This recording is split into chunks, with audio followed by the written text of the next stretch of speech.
Hey folks, thanks for tuning in to this episode. Coming to you with two quick little disclaimers here. First of all, during the discussion of I Now Pronounce You Chuck and Larry, I believe it's the second film to be talked about during the main topic portion of the episode. Uh, During that segment, you will hear usage of the F slur, not to be confused with the F word, which, to be fair, is also in here. So if you're not into that, you can use the timestamps in the description to skip over that segment. Additionally, we have a spoiler warning for all five films discussed in the topic portion of the episode. Uh, Also, for Star Wars A New Hope, Lord of the Rings, Fellowship of the Ring, the SpongeBob SquarePants episode titled Graveyard Shift, the Bob's Burgers episode titled Crawl Space, and Avatar The Last Airbender. Hopefully, nothing else. That's what I had written down. So, with that in mind, please enjoy the episode. Or don't. That it's your call. Hey there, folks. Thanks for tuning in to this episode of the Screen Time Podcast. This is a podcast where myself and best friend slash co-host fill your dome with all our opinions about TV, video games, movies, pretty much anything you can watch on a screen. Now, my co-host is not with us this time around, so I'm going to be channeling my inner Jason Derulo and coming to you solo for this one. Now, before we get into the topic of this episode, I was going to say this week's episode, and then I very quickly decided not to put that kind of pressure on myself. um, so, before we get into the things that I like in films that I don't like, we're gonna do something a little different here. In previous episodes, I've just sort of hit record, and either me or me and my friend just get right into what we're talking about, and we just go. However, I haven't done anything for the podcast for over a year, and in my leave of absence, I that makes it sound more dramatic than it is. In my podcasting sabbatical, I discovered a retro gaming podcast called Remember the Game, and the intros in that show are fairly long. They're usually like half an hour or so. And he has his introductions pretty well structured, and my favorite part is usually where he just fills us in on what he's been playing lately. And I thought, I should do that. um So, before we get into the topic, I just want to fill you in on what I've been watching and what I've been playing lately. Just to just to give you an idea of where I'm at in the entertainment sphere. So, let me check my handy dandy notes, which, as you may know if you've listened to previous episodes, I've never done before. We're trying new things. Okay. So, let's start with TV shows.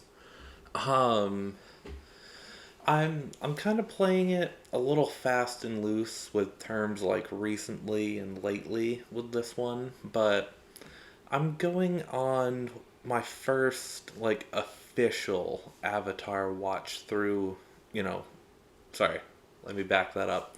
My first repeat watch through. I don't want to get into too much detail because I know for sure Avatar is going to have multiple episodes of this podcast dedicated to it, especially once the movies start coming out, which, I get a little stiff just thinking about it. That's a thing that I said. Okay, so Avatar, I recently finished book one about a month ago, and I'm not gonna get into any spoilers right now. I'm just saying, I think book one is really underrated. I'm not saying it's the best book. I'm not even saying it's the second best book.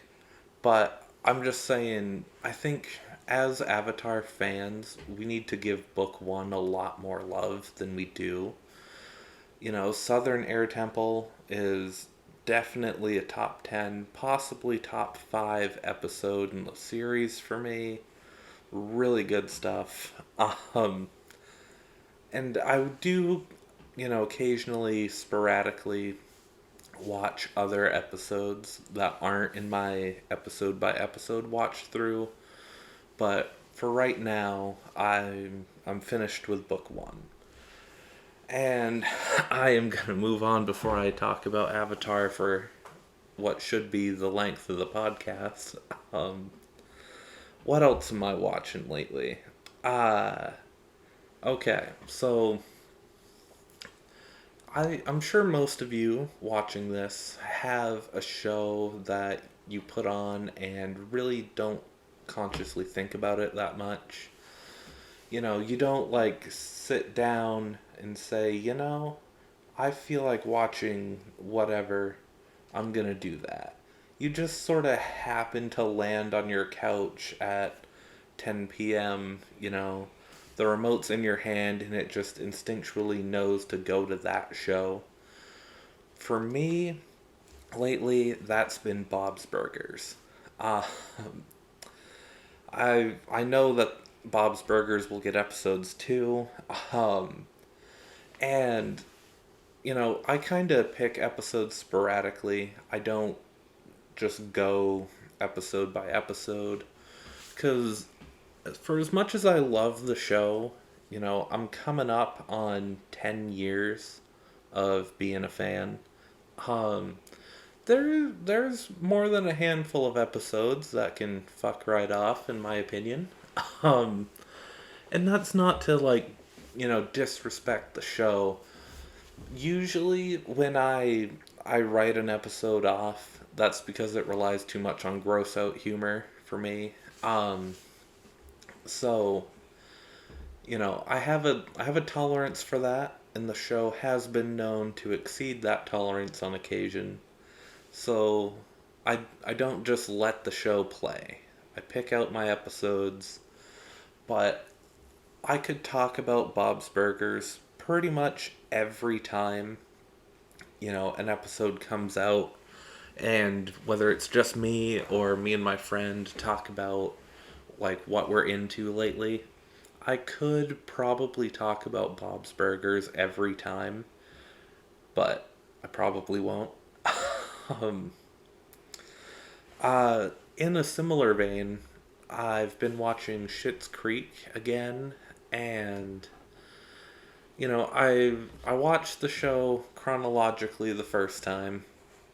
I watched it just sort of randomly for quite a while, and now I'm going through another watch through, and I just finished season 2 last night. The season 2 finale is one of my favorite episodes of the show, actually. And that's a cool one because I like it and my mom likes that show, so that's something like we can come together and watch and both enjoy. So that's a good one. Um, Speaking of which, my mom and I are also watching through Burn Notice together. Now, I'm not sure if anyone listening to this is gonna remember Burn Notice. Uh, it was like, I don't know, I guess it was sort of that easy watching action genre on the USA Network in the late 2000s, early 2010s. Um, I don't know really anyone else who watches the show and likes the show. But like when I was in high school, I started watching it on Netflix, and because like I remembered it from Monday Night Raw commercials, and so I started watching it, and then eventually my mom got in on it, and we watched through that, and it became our show when I was in high school. Later on, we did the same thing with Breaking Bad, and we then watched Breaking Bad again, and now we're watching Burn Notice again. So, good times. We're on season 6 of Burn Notice right now. I think I might try to get her on the podcast to talk about that at some point. I don't know how we do it, if we just do like just generally talking about the show or if we pick out an episode. I don't know. That probably won't happen for a little while, but eventually that's something I'd like to do. Um, by the way, I hope you can't hear like all the sounds that my chair makes when I shift my weight by like a millimeter. Um, I don't have a professional podcast studio, I'm I'm in my kitchen right now, so doing what I can. Um, what else am I watching right now for TV? Atlanta. That's probably the only current show that I'm watching week by week right now. Yeah, I think that's the only one that I'm watching week by week.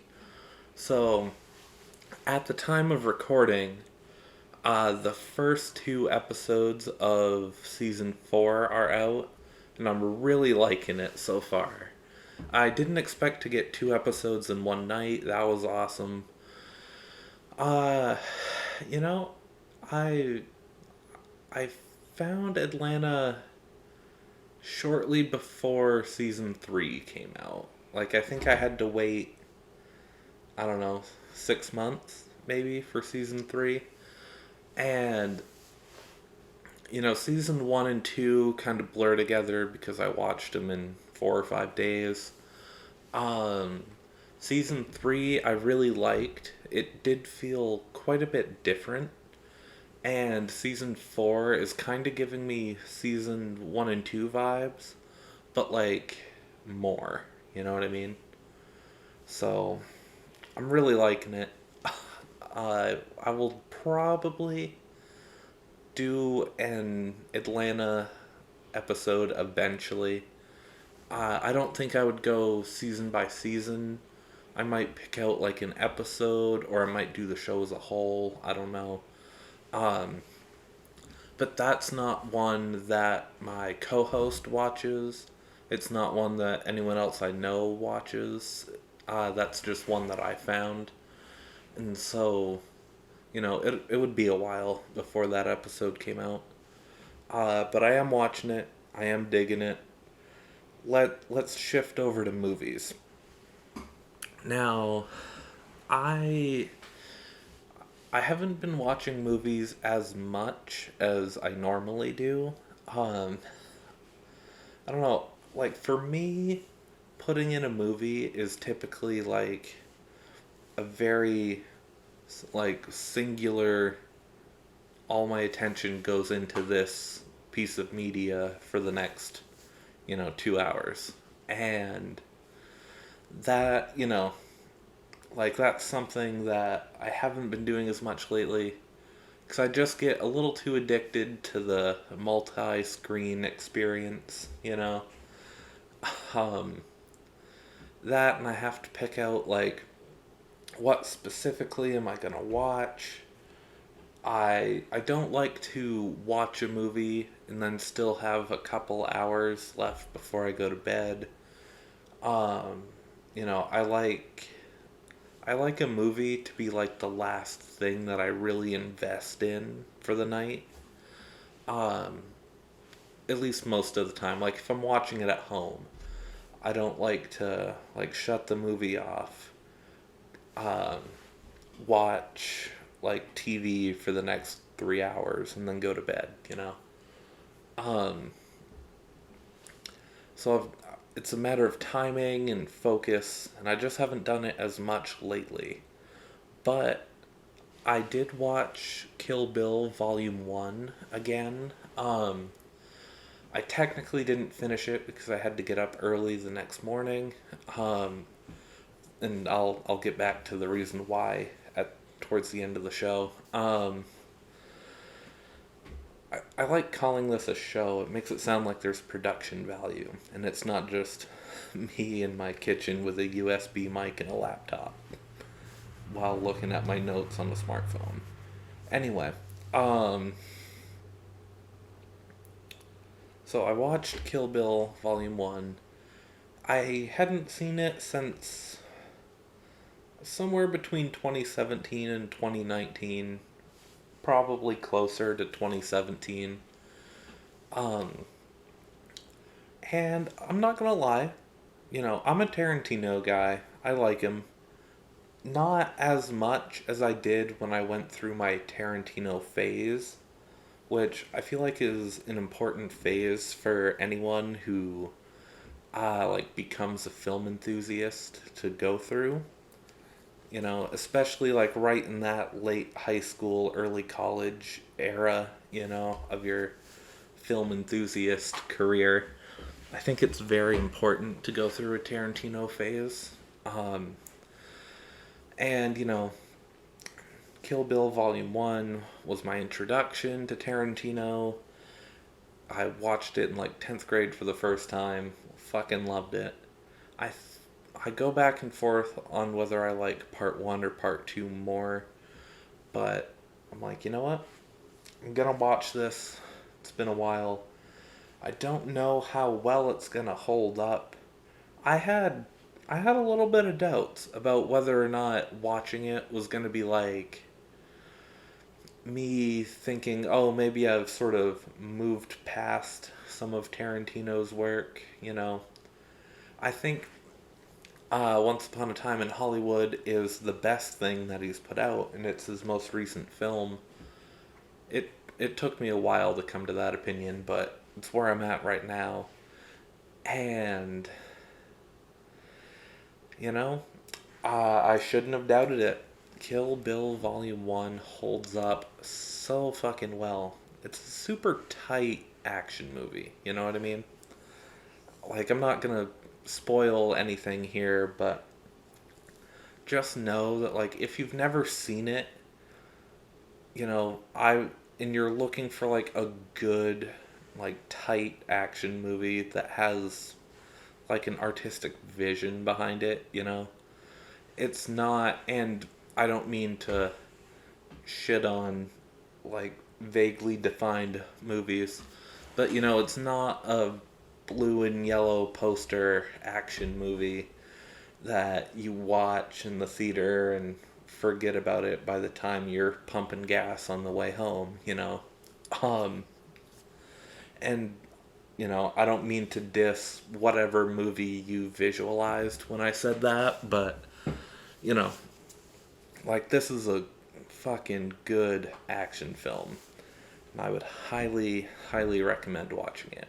Especially if you've seen other Tarantino films and liked them. Okay. Now, the last two movies here. I got to see Star Wars A New Hope in the 40th anniversary 35 millimeter film version in the theater. I went to my favorite theater. I got a seat, like, it was front row, far left corner. So I was sort of looking diagonally across the huge ass movie screen.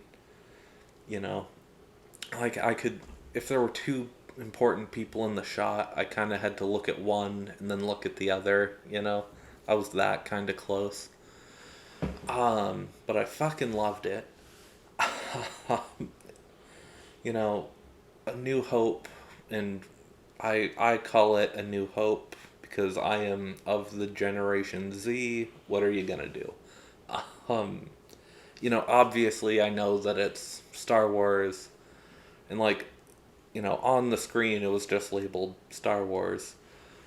But I grew up primarily with the 2003 DVDs in that like black and gold box, like that box set. I also saw the 97 VHS tapes, and like that is Star Wars to me, the DVDs and VHS tapes. Um, so, for me, it's always been Episode 4, A New Hope. Um, it's never been my favorite in the trilogy.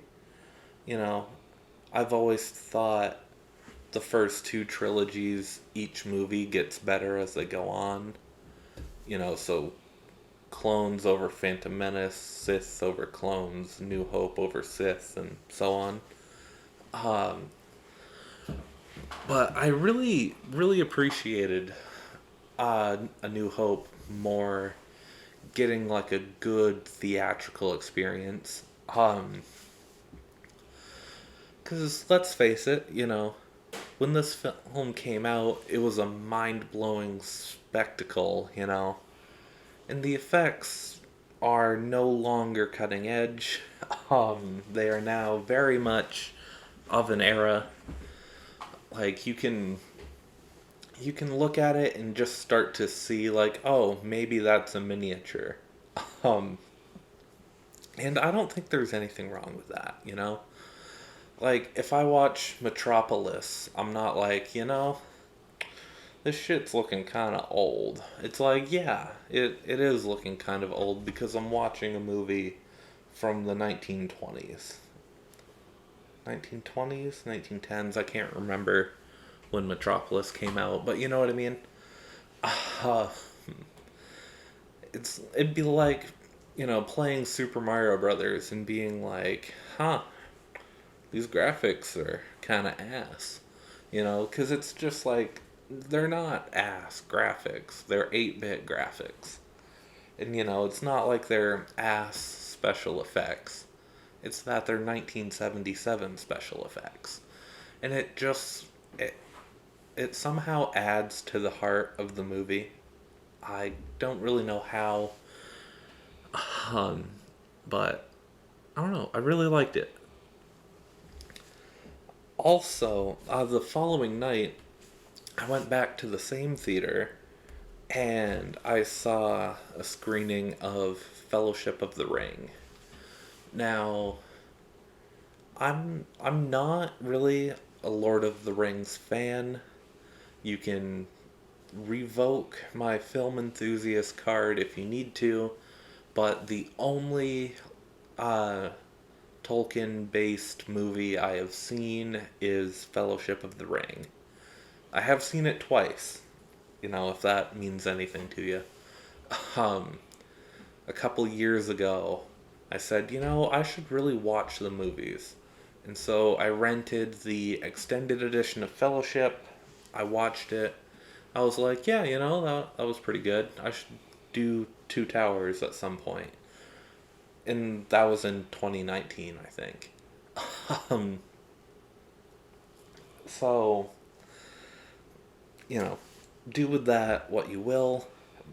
All I can say is I I lost my train of thought for a second.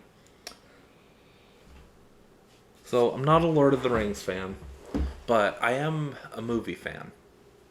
And I went to this showing because a theater that I absolutely love, it's my favorite theater, is going to be shutting down. Hopefully, not forever. Likely it'll be like about a year or so.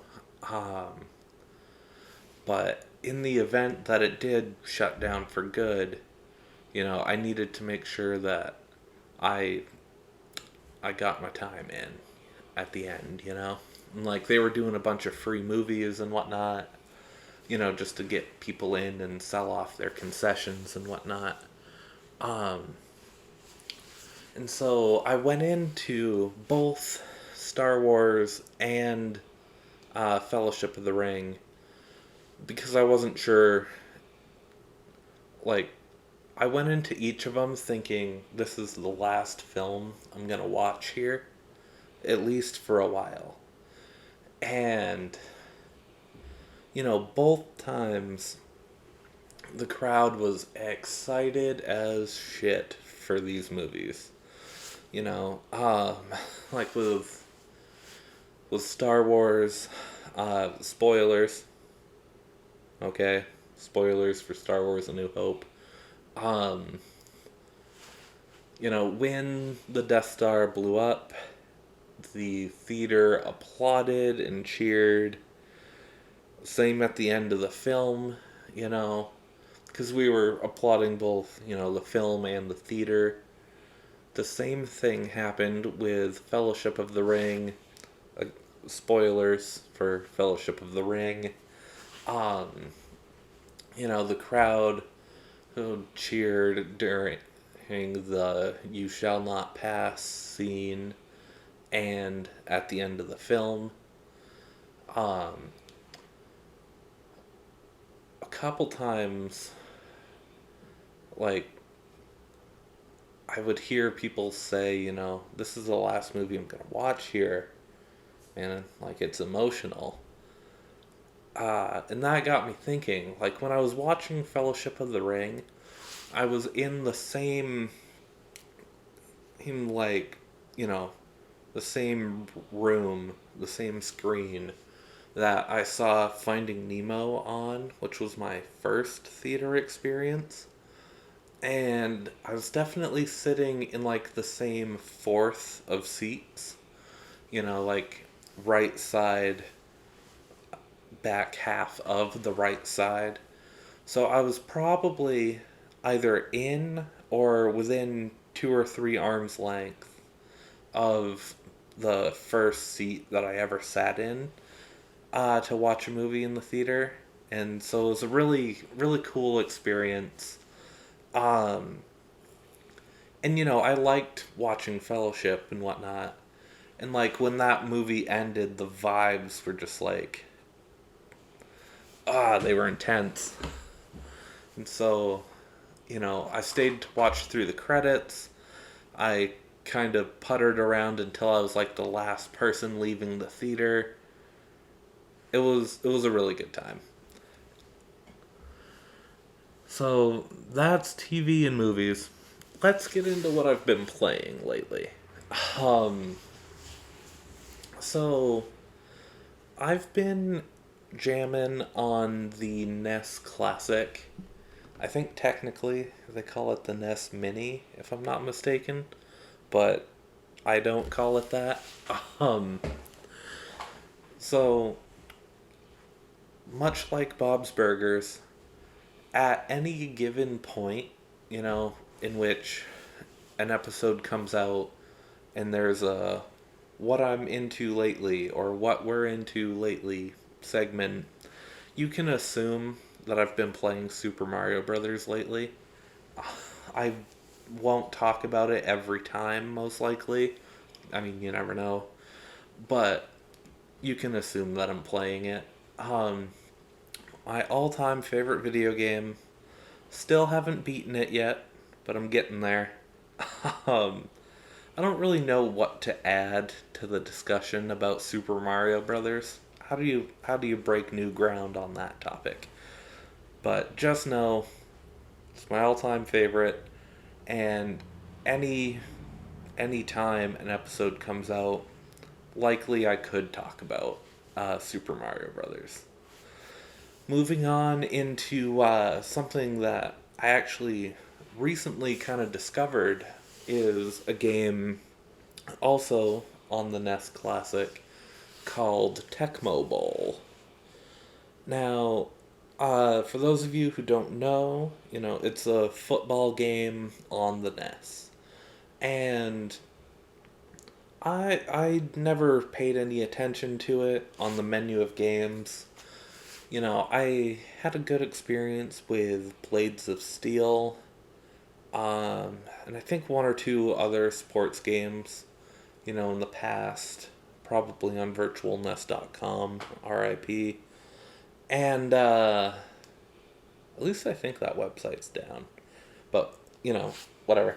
Um, but I recently have started to gain more of an appreciation for football. I've always kind of liked it, but it's easy to like football growing up when you're in a New England Patriots household and they win a lot. Um, but like I watched Brady's first game against the Patriots, and it came down to like one play, last second, and it really got me to appreciate the game more. And so I thought to myself, you know what? I'll give Tecmo Bowl a shot. Especially because the Remember the Game podcast covered Tecmo Bowl for an episode. And I'm like, it sounds pretty lit, and I do have access to it. So I gave it a shot, and I really, really like it. I I was playing it earlier today, actually. I did a little SMB, a little Tecmo Bowl, and then one other game that I'm going to be talking about in a second. Um, I always play as Los Angeles, A, because New England isn't an option, and B, because I like their color scheme. Um, and so because I play them in Tecmo Bowl, the Raiders have become my second team IRL. Although they probably would have been anyway because I like their color scheme, but, whatever. And you really don't have to be a fan of football or a fan of sports to like Tecmo Bowl. It's like you have 4 plays to choose from. You can play the game for like 10 minutes and understand it for the most part. There's still some things I don't quite understand, but it's a good game to play for like 10 to 30 minutes. Like a lot of times if I'm turning on the NES, um, I'll start with like a game of Tecmo Bowl, then take a run at Super Mario Brothers, then I'll probably move into my next game. I had that segue, and then as I was saying it, I'm like, damn, that's a good segue. But thinking that caused me to, like, my brain stalled out for a second. Anyway, the third game that I've been playing lately is Contra Super C, which I believe is basically Contra 2. Um, hopefully you know what Contra is. Run and gun on the NES. Um, Hard as fuck. I I don't understand how people beat either of those games, but also credit to Adam Blank of Remember the Game podcast. I watched him do a playthrough of Super C, and I'm like, this looks like a damn good game. And like I had tried it before, but I didn't really do anything other than die. And I'm like, you know what? I'm gonna give this another shot. And I got to a point fairly quickly where I could get to level 3. That was in like June, I think. And I still have not gotten past level 3. But I enjoy the game nonetheless. And finally, to wrap up the what I've been into lately segment, we have Super Smash Bros. Brawl. Now, much like Super Mario Bros., you can probably assume that I'm playing this game at any given time. Um, I like every Smash Bros. Okay, but Brawl is my favorite. I have the most like sentimental attachment to it. For a while, I was of the opinion that like yeah, every Smash Bros gets better, and maybe like if I was looking at it more objectively, that would be the case. But for me, Brawl is the go to with Melee as a second choice. And then, I'd go Ultimate for, which I always call Rampage, um, and the original. So, I don't know what to say about Brawl. Like, when I say I'm playing Smash Bros. All the time, that doesn't mean that I'm good. I'm not going to, what do they call it, Evo anytime soon. I don't know if Evo even has a Brawl, like, competitive scene anymore. Um, I would imagine they'd have like Melee and Ultimate, but I don't know. Um, I play Smash Bros. Pretty much just to fuck around. Like I'll find ways to play like games within the game, where like I'll set the CPUs to level 1, put the stock or no, sorry, put the timer on 10 minutes and be like, "Okay, I have to score this many KOs in this amount of time or whatever." I just fuck around and have fun. I main Mario, and you know, if you're the type of person who struggles with like a level 2, level 3 CPU, then I look competent. Other than that, I'm I'm not a pro. So, with that, I think that pretty much wraps up what I've been into lately. I am going to take a quick break, grab a drink, you know, get prepared here. Okay, so uh, for what it's worth, that quick break to get a drink turned into like 3 days, so I'm sort of getting back into recording mode right now. But I mean, you wouldn't have known that if I hadn't said anything, so I don't know why I brought it up. But anyway, we're back. And as previously mentioned in the previous segment, um, the topic of this episode is going to be things that I like in films that I don't like. Now, two important things to note before we proceed any further here. One, there's a difference between films that I don't like and films that are a quote unquote guilty pleasure or something like that, Like, for instance, I love Cats, the movie, not the animals. Um, I had a great time watching it. I I was, under the influence. I don't know if that affected my enjoyment or not, but for what it's worth. But that's not what we're talking about. It's not me, liking films that are typically considered bad or whatever.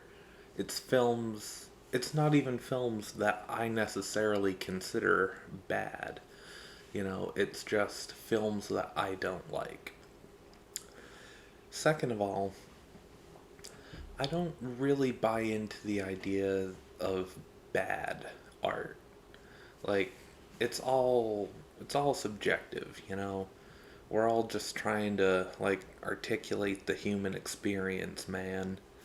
And so I don't think any art is more valid or less valid. Like, if anything, when I use terms like, oh, this is a bad movie, because I know, you talk about movies, you can't go into a like 4 minute spiel about how all art is equally valid and whatnot every time you talk about a movie you don't like. But like if I say, yeah, I this movie is bad or I hate this movie or something, I'm not talking about its artistic validity. I'm more so talking about its entertainment value to me specifically. So, I don't like being like super negative about things, I don't want to be the guy who like he gets on the internet to be like, "Oh, this movie sucks." And like I may think that about movies, but someone worked hard on that, and I don't want to I don't want to like shit on anyone's artistic efforts. So, keep that in mind. If at some point, it seems like I'm really shitting on a movie, I still I still value it as a piece of art and respect the people who created it. Okay. Now I think we're ready to get into this. um, so, the first movie that I want to talk about is Captain Marvel. Now, I just for, a little bit of background, I have a kind of complicated relationship with the MCU. Like most of the time, I think of the MCU as like the big corporate movies that are stealing attention and like money away from smaller, more artsy films, like if half the people that saw Endgame saw The Green Knight, maybe we'd be getting more creative films and whatnot. And the other half of me, like, if I'm walking out of an MCU film, I'm usually like, that was alright. Like, I didn't love it. It's not gonna be a movie that I'm still thinking about 3 days from now. Um, but, I've only really, like, I would only say I've loved, mm, maybe only really truly loved one MCU film. I saw Iron Man on DVD when it was still relatively new. It was it was in between Iron Man 1 and 2 coming out. And I was just like the perfect age, and I watched it with my cousin and we were super hype. I also really liked Iron Man 2, Civil War, and I kind of I like Infinity War, but I have a really weird connection to it cuz I watched it probably about half an hour, 45 minutes after somewhat deciding to drop out of film classes in school. So, I have a weird connection to that movie. Generally speaking though, my thoughts on the MCU as a whole are very hipstery, and my thoughts on individual MCU films are typically like, yeah, that was cool. The one MCU film that I can honestly say, like, watching it, walking out of the theater, and thinking back on it, I can say I didn't enjoy that was Captain Marvel. Now, I know when the film came out, there was some controversy surrounding it that I wasn't like super invested in, but I am a film person. I'm on different movie websites and whatnot, so I it's not like I don't know that it's there. Personally, for me, I went into it hoping to like it. Like I go into every movie hoping to like it. And I figure I think this was pre Endgame, but I think it was like the last movie before Endgame, maybe. I don't know. And I'm like, I mean, I guess I should, see what Captain Marvel's about, because I imagine she'll be in Endgame, and I'd like to be emotionally invested in her character if she's going to play a role. So I went in, and really, like, Nothing in the film stuck out as like particularly bad to me. I wasn't sitting in the theater going like, man, this scene sucks ass or anything. The whole film just felt like bland and underwhelming and kind of forgettable. um, like, I think the best way I could describe it was like I went to my favorite theater. I was sitting in like the best viewing room, like the best theater within the theater. I was ready for a movie. Friday night, bring it on. And as I was watching this, for the first time up on the big screen with, not a like packed crowd, but a crowd that was there, they came to play.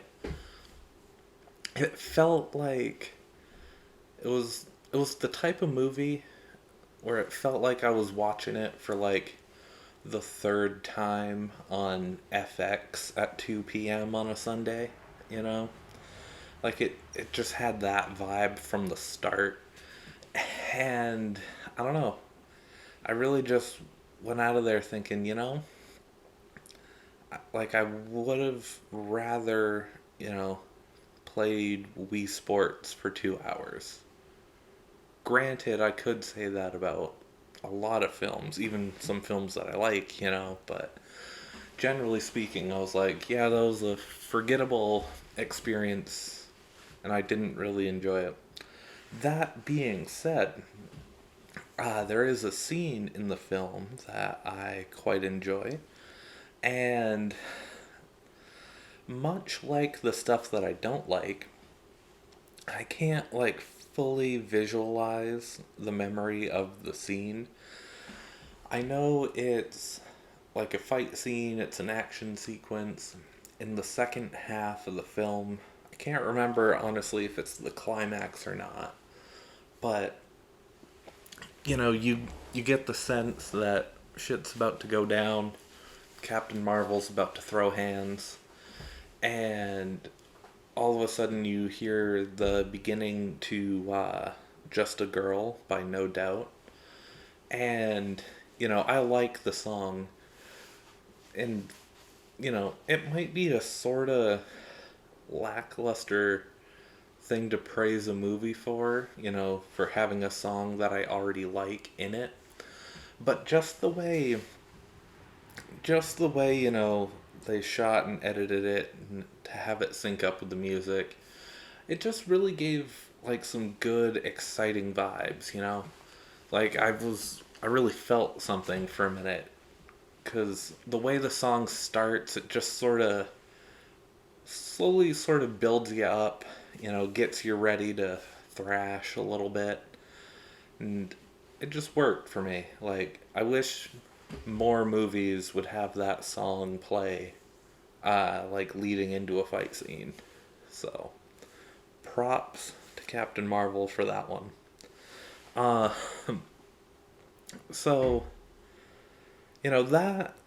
that's something I'm a little lukewarm on, but this next film, it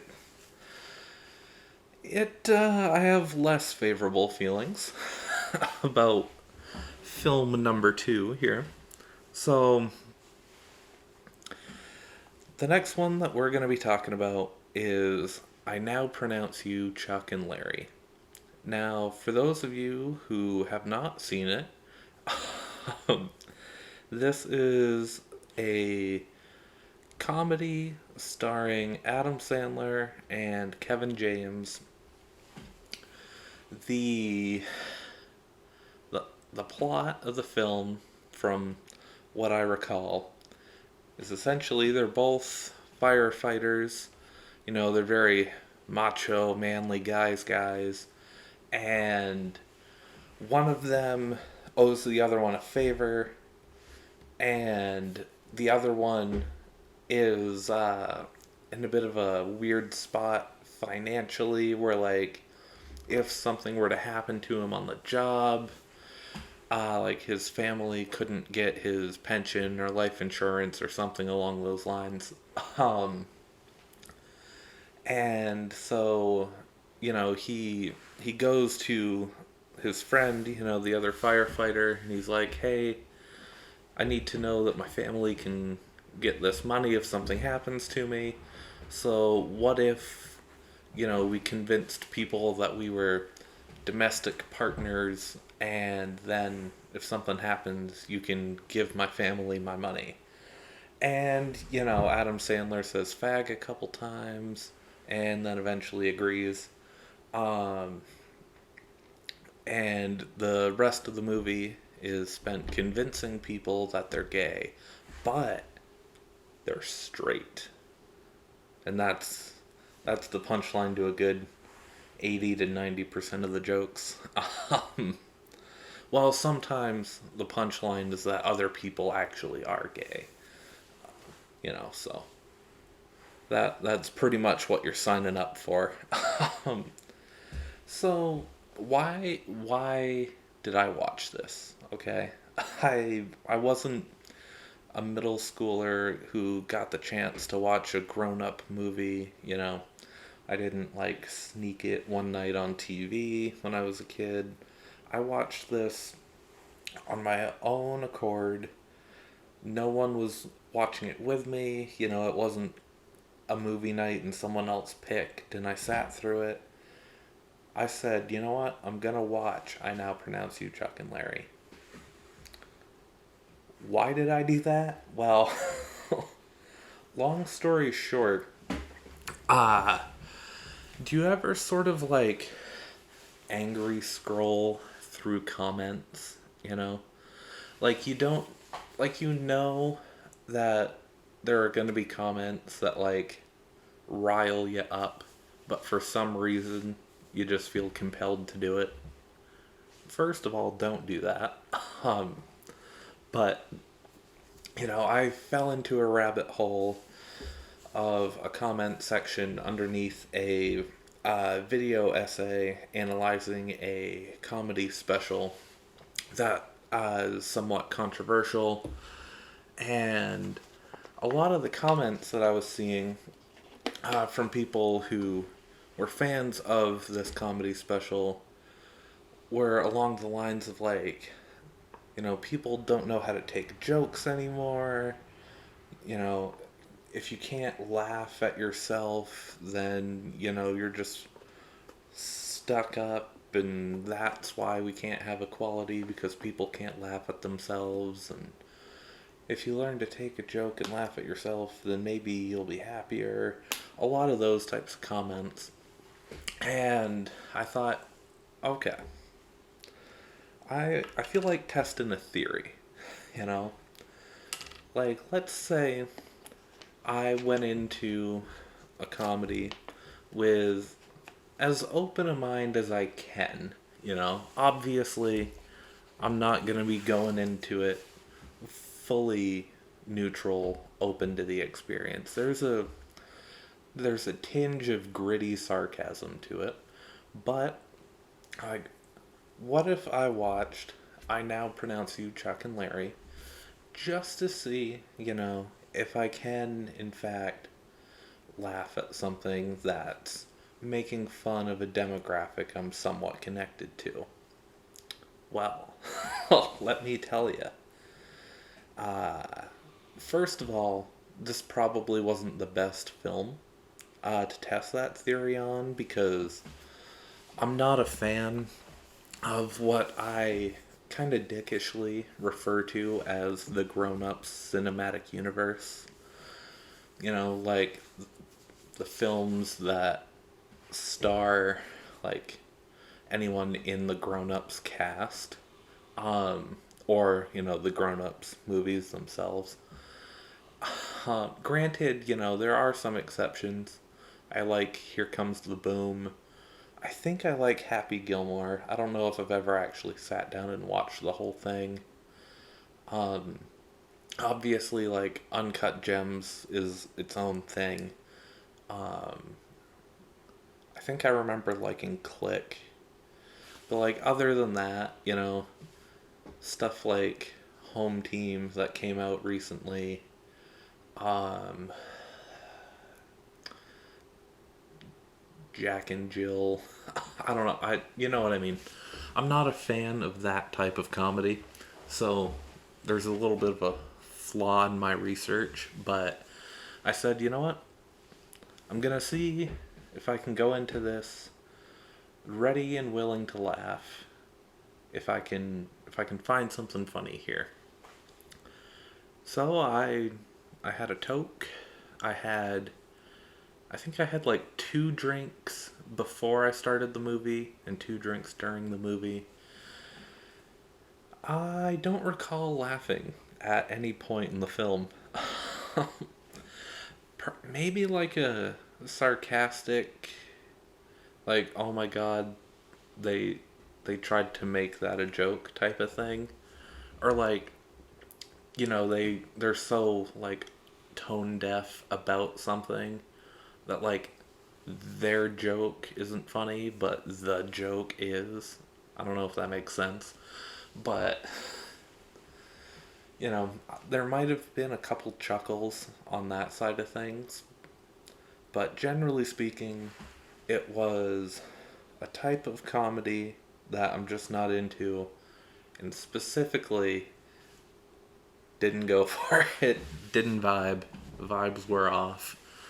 Granted, yeah, like it's a comedy from 2000 and like 7, 8, something like that. I don't know. And, like the boundaries were different back then. Sure, okay, but like I didn't fuck with it. Okay.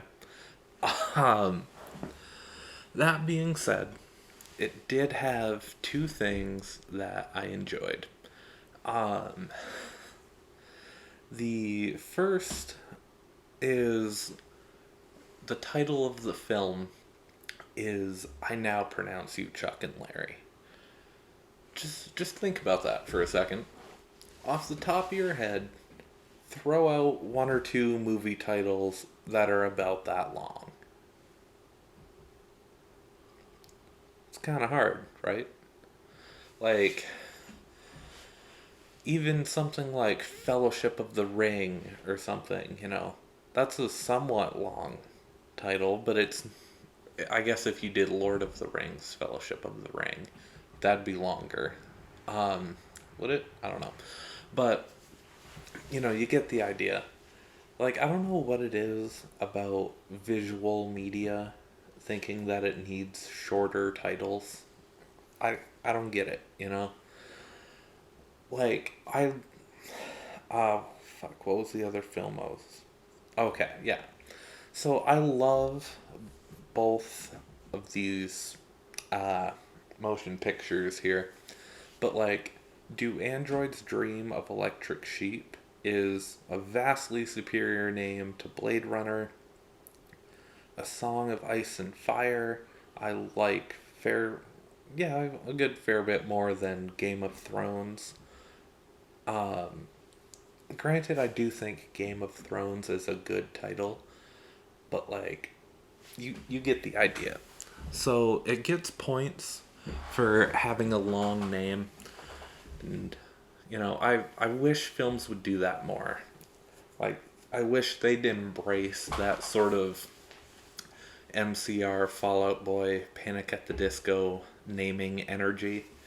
Make it a sentence. Make it more than 4 syllables. I like that. So props to them for that. Uh, the other thing that I like is, and I say like if you were to just show me this scene, I'd be like, okay, whatever. Um, but this scene sandwiched into a movie that I very much did not like. um, Granted, again, I had a point, and then that point completely went through my brain, and it just bypassed my mouth completely.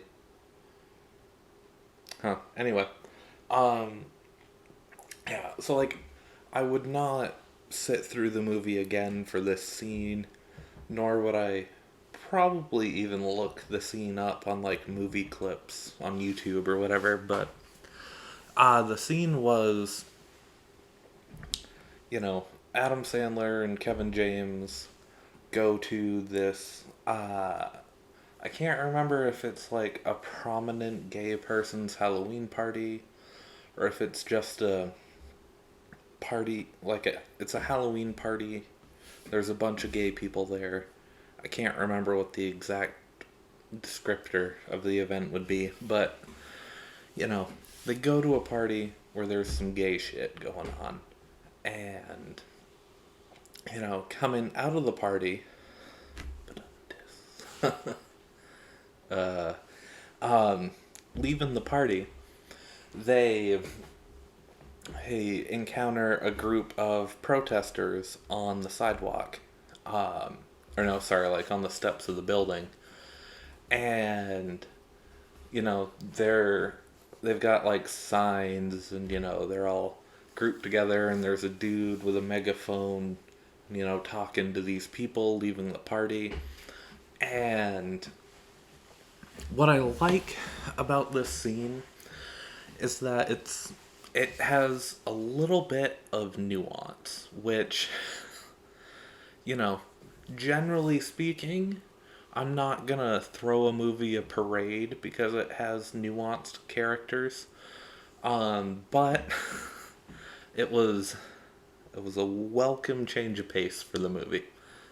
That sounds harsh.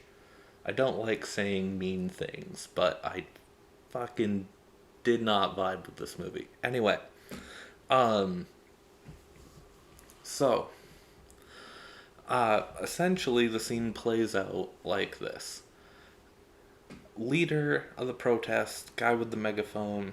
I can't remember if he was like a preacher or just a angry dude in a sweater or something. I can't remember. I wasn't super invested in the movie. I was definitely like more invested in the inebriation going on, but um, he starts out, you know, saying into the megaphone these things that on a face level sound compassionate. He's saying things like, it's not because we hate you that we're gathered here. It's because we love you and we want you to come back to Christ and whatnot, and like there's still a chance, and like those sorts of things. I can't remember exact quotes, but like, you get the vibe. And the people coming out of the party are like, look, dude, we're just hanging out, we're comfortable how we are. I can't remember how they said it, but they essentially said, hey, cool, just chill, man. And eventually, as things escalate, he stops saying the things with at least a surface level of compassion and starts getting into just generally shitty things to say. And much like other characters in the film, he eventually uses the word faggot, and Adam Sandler, who has been pretty fond of the word in previous scenes, punches him in the face. Um, and then, while he's reacting to getting punched, Adam Sandler says something to the effect of, like, the accepted vernacular is gay. And then, the people behind him hype him up and whatnot. And, happy ending to the scene. Character development for Adam Sandler because, instead of being the one saying fag, he's the one punching the guy saying fag. And like, I guess the movie had character development after all. I mean, he also like goes later on in the movie. He directly says, oh, you shouldn't say fag, and it's like, thank you, Adam Sandler.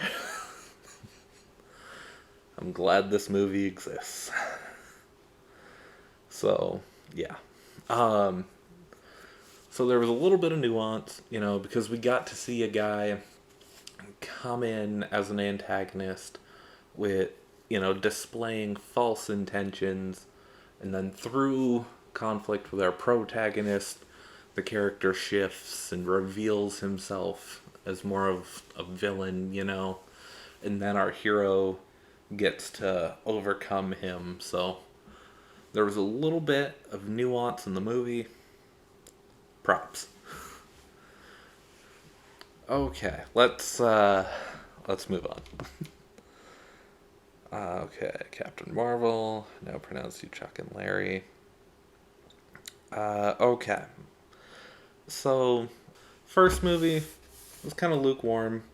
I didn't really, I didn't passionately hate it, but, I just didn't vibe with it. Second movie, I would go so far as to say I hate that movie.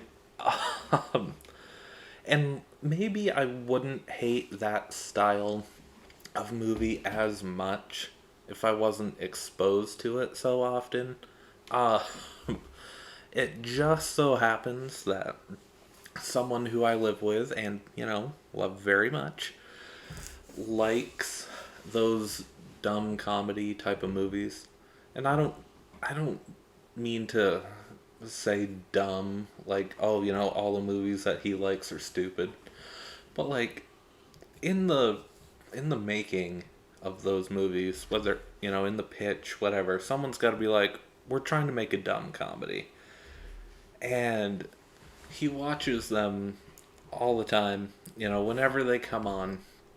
And like, I swear they play Grown Ups, and occasionally, if you're lucky, they'll change it up and throw on Grown Ups too. But like, they play Grown Ups, I don't know, like 3, 4 times a month on TV during the day, sometimes back to back. And every single fucking time it's on, he turns it on, and it's not like he's super invested, he just watches it mindlessly. But that means that it plays in the living room on the TV, filling up airspace. It's just assaulting my eyes and ears, and I can't fucking escape it. It's not that bad.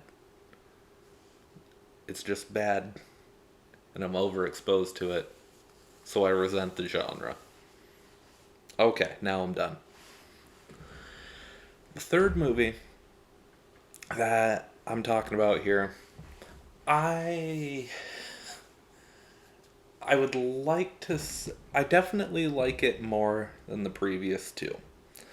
It's a movie that I know a lot of people like, and I kind of get why, you know, but I don't like it personally.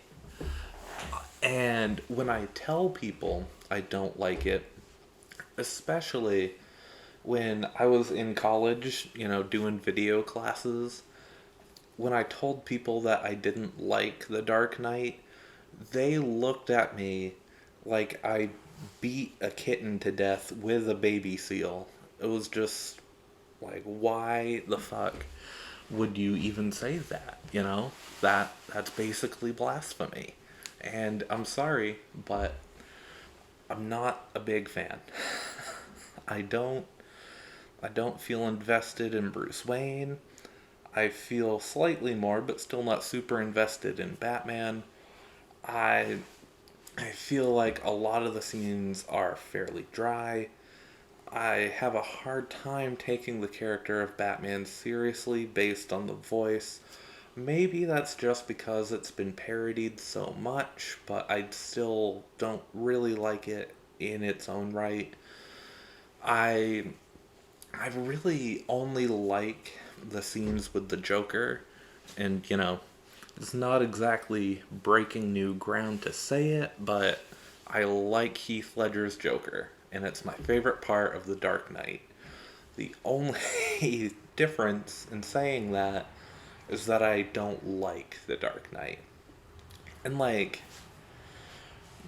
this is sort of a weird one because like, there's the extent to which I actually dislike The Dark Knight, and then there's the sort of inflated, like, hipstery and self preservation, confrontational energy that I have that sort of inflates my dislike for the film, you know? Because, like, if people weren't like, that's the coolest fucking movie ever, you know, like, you need to watch it again, I wouldn't dislike it as much as I do. So it's part me and it's part society, okay? I feel like that's a reference to the wrong Joker movie. I don't really like that movie either. Anyway, um I'm also not like a huge Joker fan. You know, like there are some people who are like really big fans of, you know, Batman, the Joker and whatnot. I'm not one of those people. I there are definitely Batman things that I enjoy for sure, you know. Like I like Batman Beyond and the Batman Beyond movie. I'm not like overly familiar with the animated series, but I like it. Um, and you know, there have been a couple games and whatnot, but like the plug and play Batman game, that was good shit. Anyway, um, this is a hard one because I don't know how to add something to the conversation of Heath Ledger as the Joker. You know, like if you go onto YouTube, which you're already on it, and if for some reason you decided to click away from this, which you definitely shouldn't do, um, and you just typed in Heath Ledger Joker, I'm sure you could find like the movie came out what 14 years ago. I'm sure you can find at least 14 years worth of content talking about Heath Ledger's Joker. So I don't know what to add. You know, I like the scene in the interrogation room. I like the scene at the end of the movie where, you know, he's hanging upside down and Batman thinks he won and then Joker monologues. I like the scene where he's sticking his head out of the window of I think it's a cop car. I like the scene where he stands in the path of the motorcycle. You know, I like the scene where he tries to blow up the hospital, and when he presses the button, it doesn't go off, nothing happens. So he like looks at the remote and fucks with it for a second, and then it blows up, and he carries on. I think he does a fantastic job, and I'm a fairly big Heath Ledger fan uh, because I like his performance in Brokeback Mountain and A Knight's Tale. Uh, A Knight's Tale being a movie that I have seen in chunks. You know, I've never sat down and watched the whole thing, but I must be like in the double digits of the amount of times I've seen it just by being in the living room while it's on, and I like that, you know. That's like of the movies that this particular loved one watches, um, you know, just sort of mindlessly on TV. Mindlessly sounds mean, you know, just sort of having it on in the background. That is a much, much preferred experience to grown-ups. um, so yeah, I don't like The Dark Knight. I get irritated when people tell me that I need to like The Dark Knight. I will concede that Heath Ledger is an amazing Joker, and I mean, definitely my favorite Joker. Okay. Next one here. This is this is also a little different, you know, because this is a film that a lot of people love and I think is a quote unquote good film, okay? Like I respect the craftsmanship. I respect the artistry that went into this. If someone came up to me and said, "Hey, is The Shining a good movie?" I would say, "Yes it is and I fucking hate it." um so yeah, we're let's talk about The Shining for a second. Uh I don't like horror films, okay? I don't have a tolerance for that sort of thing. It's not my jam. Like there's an episode of SpongeBob. Oh, my co-host would be able to name it right off the bat. 'Cause I think it's one of his favorite episodes. Is it Graveyard Shift?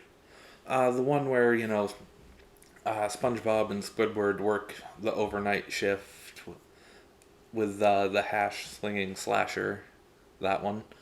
Uh, the the scene with Nosferatu flipping the light switch. For the longest time, that was like on the cutting edge of my horror movie tolerance. um, and then, as I got older, that tolerance expanded a little bit. But, like, I went into The Quiet Place with a lot of trepidation. Um, I did recently see Nope because I heard it was more of a thriller. But, like, there were moments in Nope where I'm like, oh, geez, this is having me on edge here. So, The Shining, which I'm pretty sure I've heard people say that, it's like the best horror film. Obviously, I'm not gonna like it because it's Stanley Kubrick, who, despite what, from what I can remember hearing, wasn't the best person to work with. He was a master of the craft, and he was trying to make a scary movie. So me not liking it is sort of like a stamp of approval if you like the genre. Um, I remember watching the film for the first time. I was in high school, I'm pretty sure, and I rented it on DVD because you can still do that some places. Um, like I went to a video rental store. I didn't like have Netflix mail it or anything. Anyway, so I rented it for Halloween because I'm like, you know. By the way, in the last segment, I probably mentioned that you're gonna hear like this chair anytime I shift my weight, but sorry if it's distracted. Anyway, um, little things like that I know would bug me if I didn't address it, and then I was putting this episode together, and I'd be like, oh, I never said the thing. Anyway, um, so I was in high school. And I was like, I feel like I should broaden my horizons a little bit, I'm not really a huge fan of horror films, but I am a fan of good films. So if I'm gonna watch a scary movie, it should at least be like good, well made as a film. So let me try The Shining. I got, I don't know, half, maybe three quarters of the way through. Um, because I watched it at night like a dumbass, and like it was getting late, and it was a scary movie, And so I ended up finishing it, I don't know, a day or two later during the daytime. And yeah, I mean, like, I am glad that I saw it so I can, like, say that I've seen it, and it is a well crafted film. I can't deny it, Every shot feels intentional and purposeful. The acting is great, the editing is great. You know, I don't have flaws with this, as a film. I have flaws with this in my enjoyment watching it because there's very little. um, you know, I hate the twins in their stupid fucking hallway. I hate the reaction shot of Danny that they put in that scene. Um, I hate the quick cut shot to Danny where, like, uh, it's like just him in the frame. It's like a close up shot, and like he has, like, his mouth and eyes are wide open, like he's reacting to something. I can't remember what scene that's in. I think it's during, like, the elevator scene. I don't know. But, like, I hate that too. um, you know, uh, there was another scene where I'm like, you know what? This movie can fuck all the way off, respectfully. Uh, I think it might have been like the iconic axe coming through the door. Um, yeah, that was definitely one of them. Uh, pretty much any scene where, like, Danny or the mom, Shelley Duvall, I think is her name. I think that's the actress's name. Any scene where, like, they're the focus, I'm like, you know what? Nope.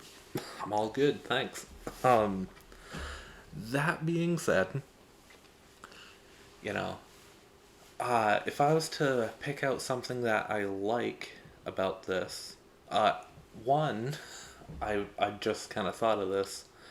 I'm also happy that I saw it because I got the reference in episode 2 of Bob's Burgers. I think it's episode 2. It's Crawl Space.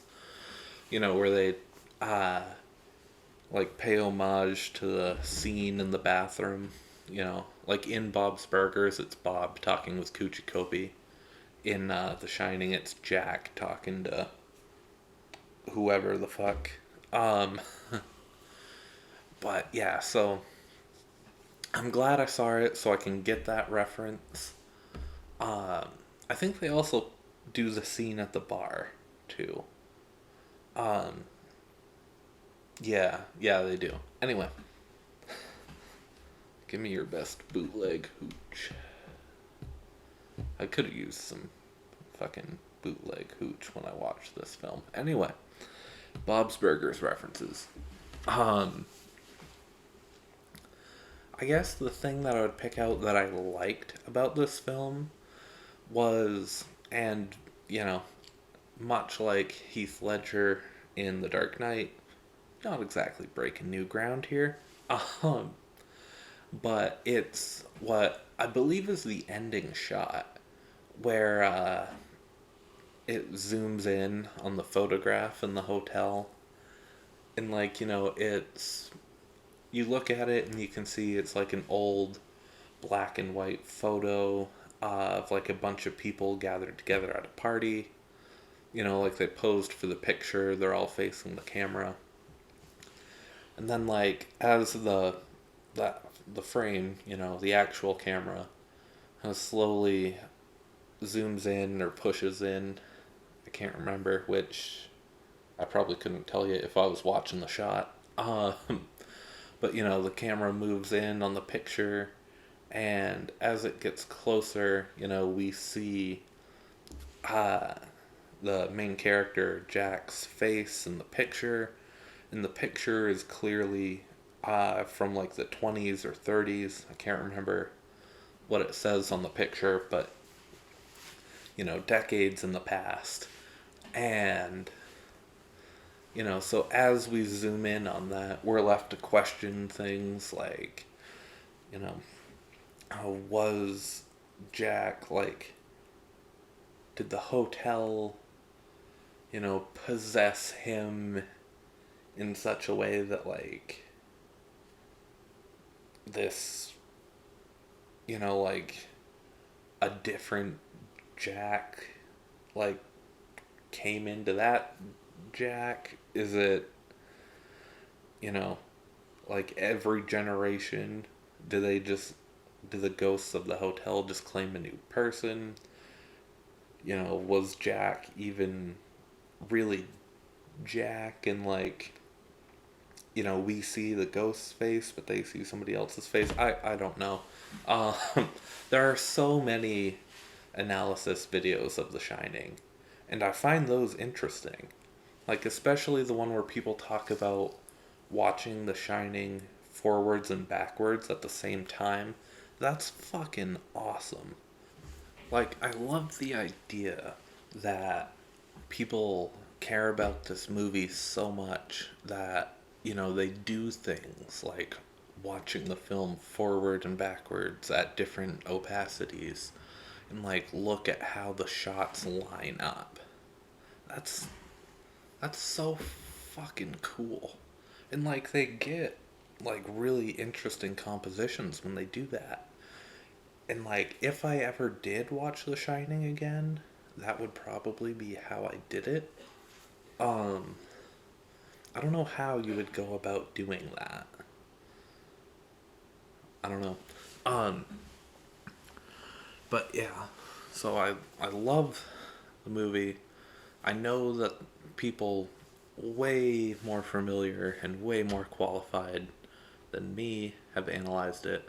All I'm saying is that shot makes me think, and like everything else in the film, it's really well done. It's just that that particular scene stands out without making me shit myself. So that's like my thing I like in The Shining. Okay. Let's take a deep breath, because we've got an interesting one to talk about. So, before I talk about this, let me just say that Avatar: The Last Airbender is my favorite show, okay? Animated, not animated, you know, doesn't matter. Avatar is my favorite, okay? You could probably convince me that it's the pinnacle of human art. I'd have to really think about that, and also, I don't believe in art being more or less valid, but you get the idea. I fuck with Avatar quite a lot. There's a strong possibility that I might get an Avatar tattoo at some point. That's all to say, I love Avatar, okay? Now, if you feel like taking away my anime fan card because of what I'm about to say, I get it, but there is one specific detail in the 2010 Last Airbender movie that I like more than its equivalent in the animation. Now, I hate to break it to you, but you can't actually reach through your screen to choke me for saying that. I'm sure at least one of you tried. Look, I'm not saying that I think the film is better, I there are a lot of things that I feel about the film. But I feel like this film is so universally shat on, uh, that it just doesn't feel right to complain about the movie that much. Like, like, fucking damn, dude. People have made their opinions on this film abundantly clear. Uh, And, I will say, I have seen this film 4 or 5 times. Once in theaters when it came out, like I saw it with my grandmother, who definitely didn't like it, but she wasn't trying to kill the vibe of going to the movies. And when I saw it, I was fairly young back then. Um, when you're that young, you don't really have like a critical movie brain. You're just like, whoa, movie, and it's really big. Um, and so, I was just like, huh, that was an interesting experience. And like looking back, I know that I didn't like it. Uh, but I wasn't the type of kid to be like, wow, that movie sucked. Because I wouldn't want my grandmother to think I didn't appreciate her taking me out. Um, that, and I'm sure there was a little bit of denial. Um, because I liked Avatar then too. I wasn't as familiar, but Avatar is gonna get episodes of this show, don't you worry. Um, but yeah, so I saw it then. I think I saw it one other time on DVD, just because. Um, and then this year, I've seen it twice. Like this past winter, I've seen the film twice. Once because I gave my cousins Avatar on DVD for Christmas 2 years ago. And, they watched it, they loved it, and that makes my soul feel good. Because, A, like, they might be, like, a little young, but they're at, like, a good age to watch Avatar. Um, and, hopefully they will come back to it later in life, much like folks of my generation are doing. So, like, I hope that they can have that shared experience with people. Like, I know their mom really liked it. She watched it with them. And so they've had, like, interesting conversations about the show already. And I hope that's something that sticks with them. I'm a good cousin. Um, anyway, so they watched it. And they knew that there was a movie on Netflix. Uh, they're like, oh man, we should watch that. And beforehand, I was like, I don't know if you do. Um, it's not. I didn't tell them like, oh, that movie sucks, because I don't want to instill that sort of mentality onto them. Let them decide if they like it or not. But also, if I could shield them from it, I was trying to a little bit. Um, just because I didn't want them to like lose interest in Avatar over the film. Um, but they're like, they came over and they had a couple hours to kill, so they decided, we'd really like to watch it. And so I said, okay. So I had a glass of wine. I fired it up. They did not enjoy it that much. Um, it had its moments. I'm not. The movie isn't like some sort of like tuba blowing shit everywhere for 2 hours.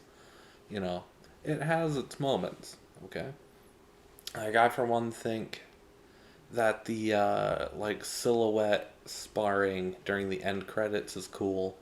I think it's during the end credits. There are some shots that give me like early 2010s, late 2000s nostalgia. Um, I like.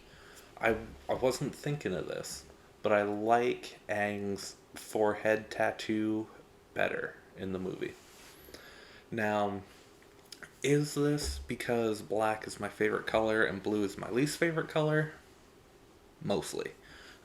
um, but I do like the idea of like all the intricate little designs and there being like negative space in there and whatnot.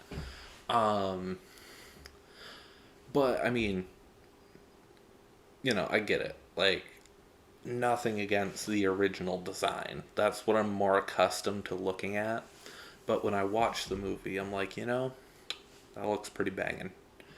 Um, anyway, but to finish the story, so we watched it, and they were like, "Oh, yeah, it was okay." And then, later they admitted like they just didn't like it, but they didn't want to be, rude about having the chance to have a movie night or anything because they're fine young lads. Anyway, um, the problem was that their mom wasn't there. And, she was just as invested, if not more so, than them in the show. And so she's like, I really wouldn't mind seeing that. And I was like, oh, it's really not that good. And then, one weekend we were on like a family trip somewhere. And at the place we were staying, they had DVD rentals. One of the DVDs available was The Last Airbender. And, she, my aunt was like, I think we should watch it. And I was like, and, her kids were like, I don't know. She's like, oh, come on, it'll be fun. And so I said, okay. So this time I smoked a bowl, I drank a glass of wine, and then I poured another glass of wine to sip during the movie. And I really didn't get much out of it. um, yeah, like I was really not into it that much, but again, it has its moments. I think some of the choreography is kind of cool in a way. Um, I it looked like the people who were making this were trying. Like it doesn't feel like a cash grab. It just feels like it missed the mark. But there's some sincerity in the film. So I've seen this film I think 4 times, maybe 5. Honestly, I don't know. Um, but I've seen it twice this year, so I'm talking about it. Do I like the film? No. That being said, I like Aang's arrows. Um, I can't remember if they look similar, like on his hands or not, but I know that I like it. Like the one on his forehead. The other thing that I like about this film, maybe a little more than the animation, uh, um, is the fact that spoilers, okay, for this film and obviously for the animation, um, I like that when Princess Yue gives her life back to the moon spirit, she gets in the water to do it. Um, it's just a little touch, but like when I recently watched book 1 on my first like official episode by episode rewatch. Um, because I watched it sporadically as a kid, and then my best friend gave me the Avatar Korra Blu-ray box set. Um, I'll get into my story with it during an actual episode. Wow, burping again. It's like my body's telling me to get back to the fucking point. Anyway, um, now I can't even remember the point. Oh yeah, the water. So when that scene came up, in the book one finale or penultimate episode, I can't remember. Hope I use that word right. Um,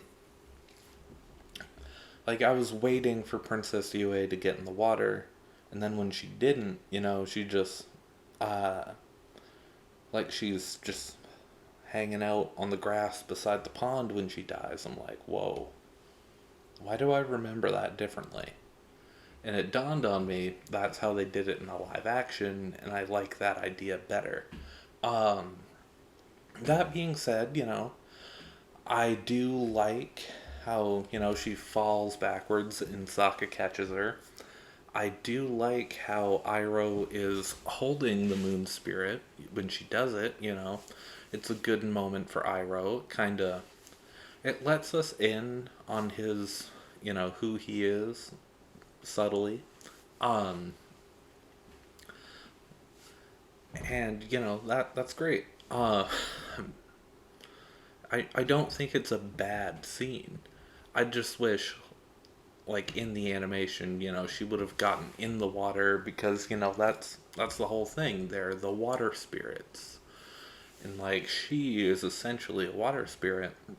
So like if when she left, like her human form, if she did that in the water, I think that would have been awesome. And you can still have Iroh and Sokka involved. Like you can have Iroh like hold the fish in the water. You can have like Sokka hold her hand, or you can have her standing up in the water and still fall into Sokka. You can have their involvement in it, but just like how cool would that be? Like it'd be a really interesting like Sokka and Iroh moment. And I can't remember a lot of like good Sokka and Iroh moments. But like if they were both in the water when this, like transformation thing happened, and like you could have just like a moment where they both kind of like feel that for a second, that would be fucking awesome. And it's not like they do that in the live action. I just like the fact that she's in the water. Okay. So, with that, that brings us to the end of things that I like in films that I don't. So, as we transition to the end of our episode here, I like the idea of giving out a music recommendation just to keep it sort of well-rounded. Like obviously the podcast is about TV, games, movies, visual on the screen stuff. But music's cool too. Uh, um, my best friend slash co-host reads, so maybe he can drop a book recommendation once in a while. I'm trying to read. I like audiobooks, but anyway, um, I like making a music recommendation like a thing. I'm pretty sure I forgot to do it with the Knocking on Heaven's Door episode, but I'm gonna try to make it a regular thing. Anyway, so my music recommendation to you is a lesser known song by My Chemical Romance called Kiss the Ring. This was released on Conventional Weapons, their album that's not an album because they scrapped it and just released it, two songs at a time. Um, I fucking love this song. I had not heard it before October 6th of this year because I'm pretty sure it was October 7th. It was night one in Boston. I saw MCR live. Fucking amazing. I could talk for a long time about the show, but I'm not going to. Uh, because like I got to hear Welcome to the Black Parade live and that, might end up being my funeral song unless something better comes up in the next couple decades. So hearing that live was like, holy shit.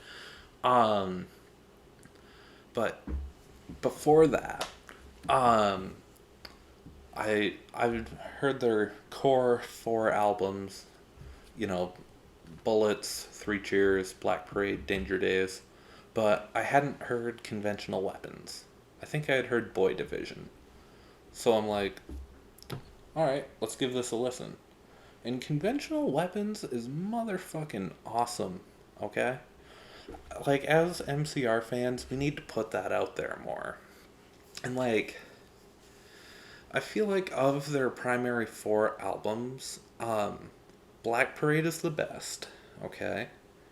Um, Three Cheers is really good, but I think it's their worst. Um, but their worst is still really good. Uh, I really like Bullets, incredibly underrated. Danger Days, I think, is their most accessible album, especially to people who don't, like, aren't into the emo scene. I think that's a good album to show them. If you have a friend who's just, like, into, like, regular old rock and you like listening to MCR in the car, maybe put on some Conventional Weapons. Um, I think The Light Behind Your Eyes is the best song on Conventional Weapons, but Kiss the Ring is just a fucking banger, okay?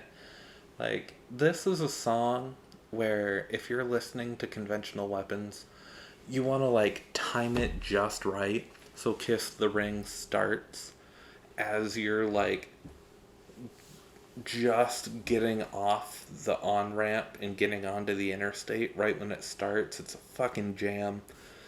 Absolutely love it.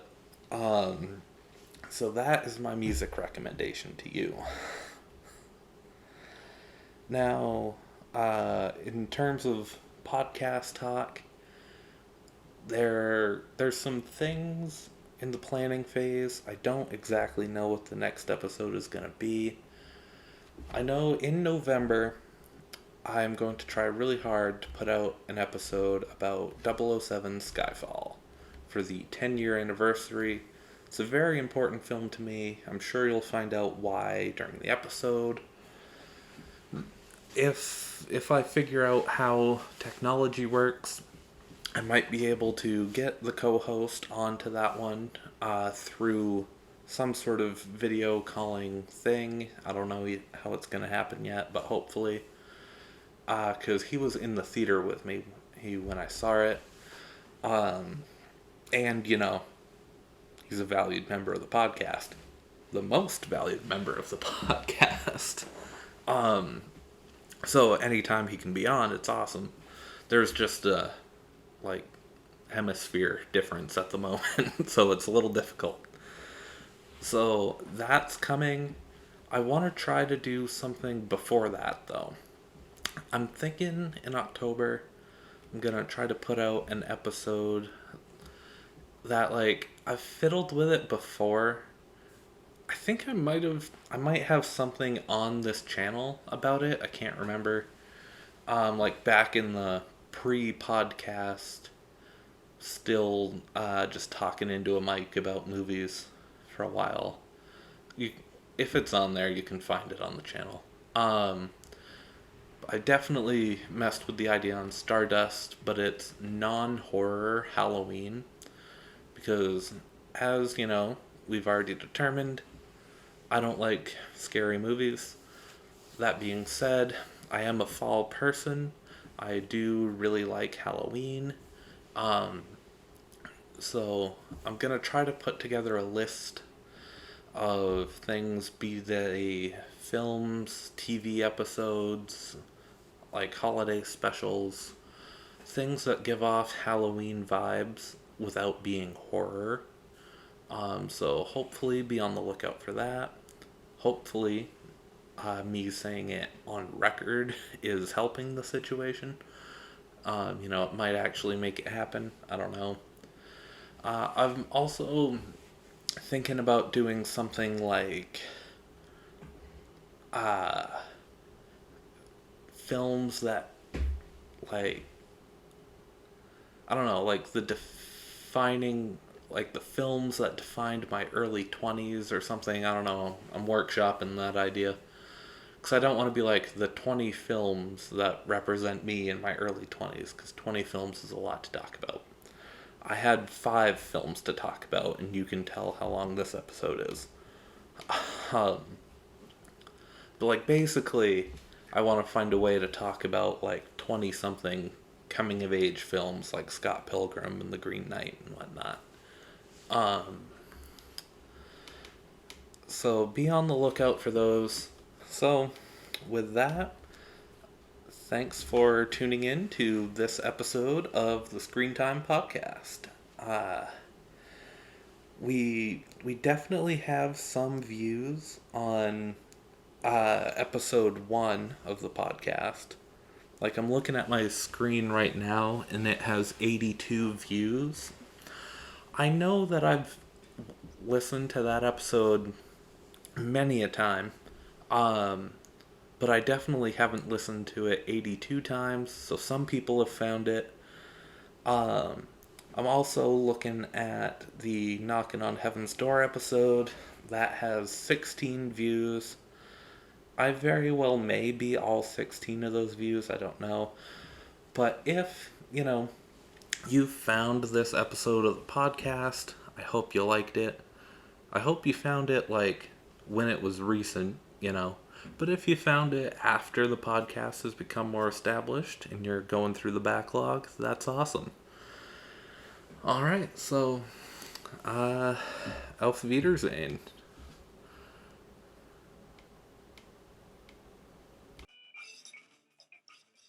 Unbelievable.